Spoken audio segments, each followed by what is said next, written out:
जय जय शङ्कर हर हर शङ्कर जय जय शङ्कर हर हर शङ्कर जय जय शङ्कर हर हर शङ्कर जय जय शङ्कर हर हर அத்வைத்தம் தெய்வத்தின் குரல் 4ஆம் பாகம்.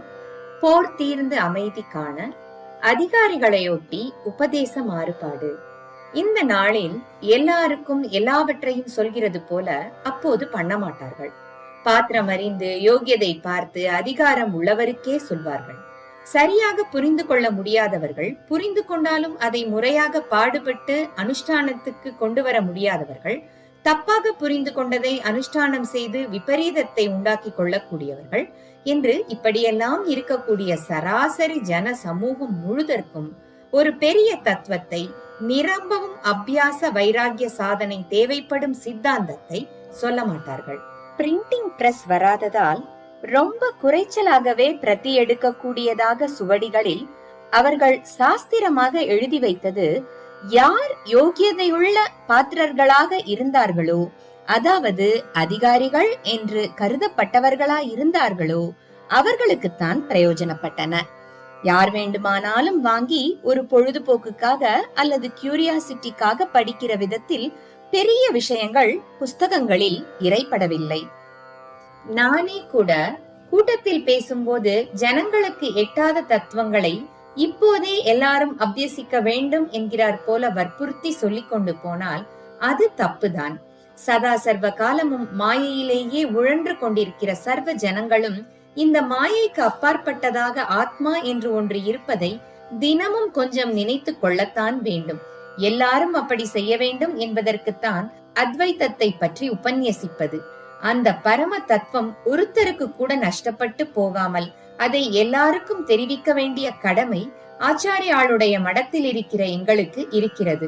ஆனாலும் தினமும் கொஞ்சம் அத்வைத்த நினைப்பு இருக்கணும் என்றுதான் சராசரி ஜனங்களுக்கு சொல்லணுமே தவிர இப்போதே எல்லாரும் எல்லாவற்றையும் விட்டுவிட்டு ஆத்ம விசாரத்தில் உட்காருங்கள் என்று சொல்ல கூடாது. அது சாத்தியம் இல்லாததை சொல்வதே ஆகும். அதிகாரிகளா இல்லாதவர்கள் அப்படி செய்ய பார்த்தால் அநேக கஷ்டங்கள், கெடுதல்கள் ஏற்படும். ஆகையால் துவைத்தமான கர்மா பக்திகளையே பொதுமக்களுக்கு அதிகம் சொல்லி அதில் அவர்கள் நன்றாக இறங்கி அபியசிக்கிற அளவுக்கு வற்புறுத்தி சொல்லி அத்வைத்த லட்சியத்தை நினைவூட்டுவதோடு நிறுத்தி கொள்ள வேண்டும். காரியத்திலேயே பற்று வைக்கக்கூடியவர்களாயிருக்கிற பாமர ஜனங்களுக்கு காரியமில்லாத வேதாந்த சத்தியங்களை சொல்லி புத்தியை குழப்பப்படாது என்றே கீதையில் பகவான் கட்டளை போட்டிருக்கிறார். குறிப்பு: ஸ்லோகம் 3.26. தெய்வத்தின் குரல் 3ஆம் பகுதியில் ஆச்சாரம் என்ற உரையில் தலைவர் கடமை கீதை உபதேசம் என்னும் உட்பிரிவு பார்க்க. துவைத்தத்துக்கே அதிகாரிகளாக தற்போது இருக்கிறவர்களை கொஞ்சம் கொஞ்சமாக பக்குவப்படுத்தித்தான் அத்வைத்தத்தை சாதனையாக அபியசிப்பதற்கான விஷயங்களை சொல்ல வேண்டும். துவைத்தமாகவே முதலில் நிறைய ஆரம்பித்து கொஞ்சம் கொஞ்சமாக குறைத்து கொண்டே போய் அப்புறம் அத்வைத்தத்தை நிறைய சொல்ல வேண்டும். துவைத்த அத்வைத்த அதிகாரிகளை பொறுத்தே உபதேசம் வித்தியாசமாய் இருக்க வேண்டும். இதில் முக்கியமாக இப்போது நாம் எடுத்துக்கொண்டுள்ள விஷயத்தில் கவனிக்க வேண்டியது என்னவென்றால், துவைத்த அதிகாரிகளுக்கு ஆரம்பத்திலிருந்தே அத்வைத்த லட்சியம் என்ற ஒன்றை துளி சொல்ல வேண்டும். அப்புறம் பக்குவப்படுத்தி கொண்டே போய் அத்வைத்தத்துக்கு அதிகாரியாக்க வேண்டும் என்பதால் இவர்களுக்கு முழுக்கவும் துவைத்த உபதேசத்தோடேயே முடிந்துவிடக் கூடாது என்றாகிறது. ஆனால் இவர்கள் அத்வைத்தத்துக்கு அதிகாரிகளாவதற்கு பக்குவப்பட்ட பிற்பாடோ இவர்களுக்கு துவைத்தத்தை பற்றி கொஞ்சம் கூட சொல்லக்கூடாது. அங்கே இங்கே கூட துவைத்தத்தில் இவர்களுடைய சித்தம் போகவிடாமல் முழுக்க முழுக்க அத்வைத்தமாகவே சொல்லிக் கொண்டு போய் அதிலேயே தான் இவர்களை ஆணி அடித்தாற்போல் நிறுத்த வேண்டும். துவைத்திகள்தான் துவைத்தத்துக்கு மேலே அவர்கள் போக வேண்டியதான நிலைகளை பற்றி கொஞ்சம் கொஞ்சமாக தெரிந்து கொள்ள வேண்டுமே தவிர அத்வைத்த சாதகர்கள் அவர்கள் விட்டுவிட்டு வந்த துவைத்த சமாச்சாரங்களை மறுபடி நினைத்து கொள்ள வேண்டியதில்லை. அவற்றை மறக்கத்தான் வேண்டும்.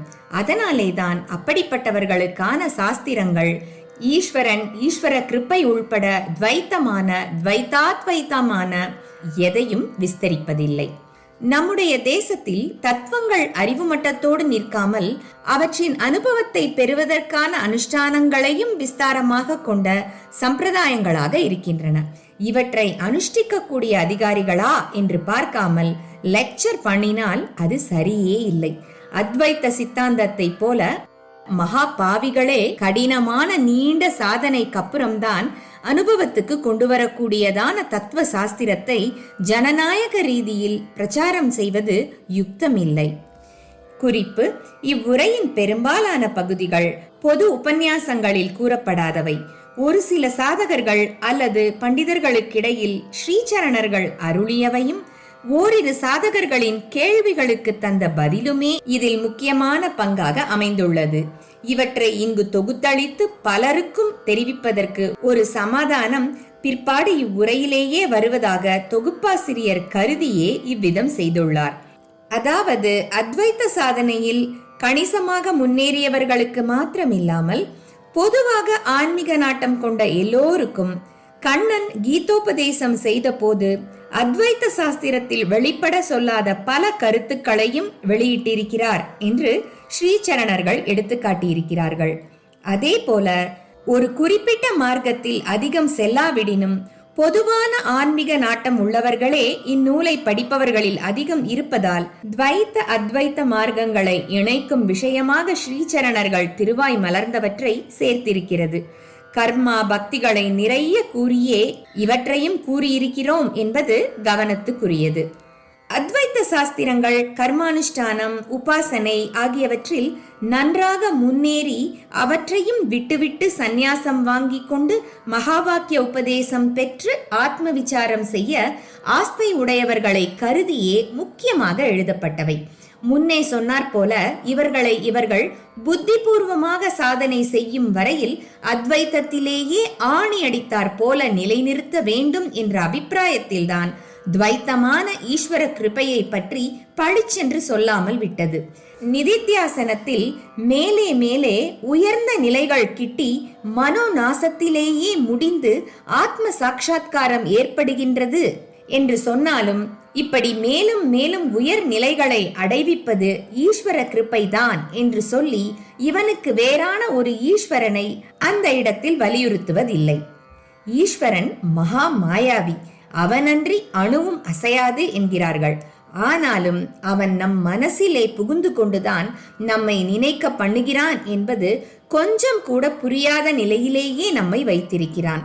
நம் நினைப்பு கண்ணா பின்னா என்று இருப்பதை பார்க்கும்போது இது நிச்சயமாக அவன் நினைப்பதா இருக்க முடியாது, இப்படிப்பட்ட நினைப்புகள் அவனுக்கு பிரீத்தியாக இருக்காது என்று தோன்றுகிறது. நல்ல நினைப்புகளை தூண்டிவிடும்படி அவனிடமே பிரார்த்திக்கிறோம். காயத்ரிக்கே அதுதான் அர்த்தமானதால் எல்லாம் ஈசன் செயலே என்று சொன்னாலும் அவன் நம் செயல் என்று நாம் ஏதோ செய்து பார்த்து முட்டி மோதி கொண்டு அதனாலேயே அறிவு பெறுகிறோமோ என்று பரீட்சிக்கிற விதத்தில்தான் நமக்கு தனி மனசை கொடுத்து வேடிக்கை பார்த்து கொண்டிருப்பதாக தெரிகிறது. எல்லாம் அவன் திட்டம், எல்லாம் அவன் செயல் என்றால் அப்புறம் நாம் நம்மை திருத்தி கடை தேற்றிக் கொள்வதற்காக சாதனை என்று ஒன்று செய்ய வேண்டியதே இல்லையே. நம் தனி மனஸ் தன்னிஷ்டமாக ஒன்றில் போவதற்கு அவன் எவ்வளவு தூரம் இடம் கொடுப்பான்? எப்போது கொஞ்சமும் இடம் கொடுக்காமல் தானே பூராவும் எடுத்துக்கொள்வான் என்று யாரும் சொல்ல முடியாது. ஆகையினால் ஆத்ம விசாரத்தில் நாம் பிரவேசித்து அவனால் கொஞ்சம் கொஞ்சமாக உயர்த்தப்படுகிற மனசையும் கூட அவன் பூர்ணமாக எடுத்துக்கொள்வதற்கு முன் விளையாட்டு பார்க்க கூடும். அதாவது அப்போது கூட ஜீவமன ஸ்வதந்திரமாக நினைத்து முடிவு பண்ண ஈஸ்வரன் அனுமதிக்க கூடும். இம்மாதிரியான உச்ச கட்டத்திலே ஜீவனானவன் துவைத்தமான ஈஸ்வர கிருபை இத்தனை நன்றாயிருக்கிறதே, அதனால் இதை செய்கிற ஈஸ்வரனிடம் துவைத்தமாய் பக்தி பண்ணிக்கொண்டே அதோடு நின்றுவிட்டால் என்ன என்று நினைக்கலாம் அல்லவா? அப்போது இதே ஈஸ்வரனின் அரூபமான நிர்குணமான சார சத்தியத்தில் ஜீவன் ஒன்றாவது எப்படி? ஒரு ஜீவன் தானாக இஷ்டப்பட்டு கேட்கிறதை கொடுப்போம் என்று ஈஸ்வரன் கடைசி மட்டும் விளையாட்டு பண்ணுவானாகில் இவனுக்கு அத்வைத்த சித்தி எப்படி கிடைக்கும்? ஜெய ஜெய சங்கர, ஹரஹர சங்கர, மகா பெரியவா சரணம். जय जय शङ्कर हर हर शङ्कर जय जय शङ्कर हर हर शङ्कर जय जय शङ्कर